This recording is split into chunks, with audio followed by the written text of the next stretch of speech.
Kun je vertellen waarom je Classic Car Meeting georganiseerd hebt in Sluis? Om de liefhebbers van luchtgekoelde wagens, Volkswagens vooral, de kans te bieden om auto's te laten zien aan het publiek en onderling natuurlijk ook gezellige sfeer te creëren. Waarbij we elkaar zijn auto kunnen bekijken en een idee op kunnen doen.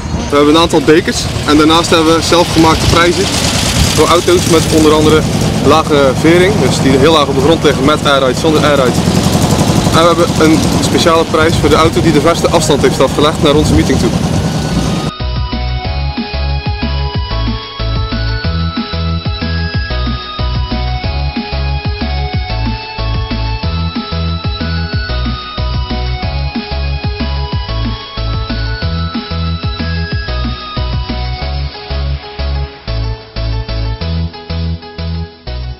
Ik ben sinds een jaar of 7 liefhebber van kevers geworden, omdat ik ooit op een kevermeeting in Middelburg, Zeeuwse Keverdag, ben geweest. En dat is eigenlijk een beetje de ziekte, zeg maar, de goede ziekte begonnen om ook een kever aan te schaffen.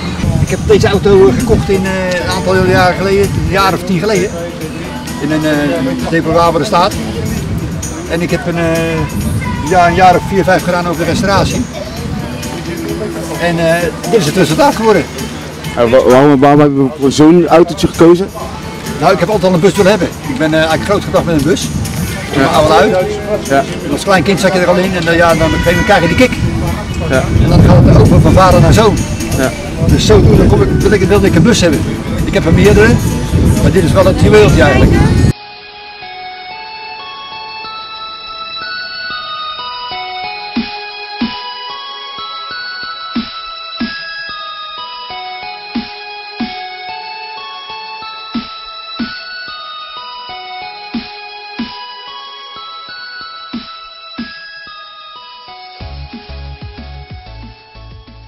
Op letten, originaliteit, wat nog?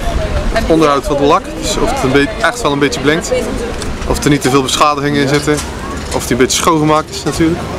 En we hebben categorieën voor speciale wagens, dus dan kijken we echt of het eruit springt.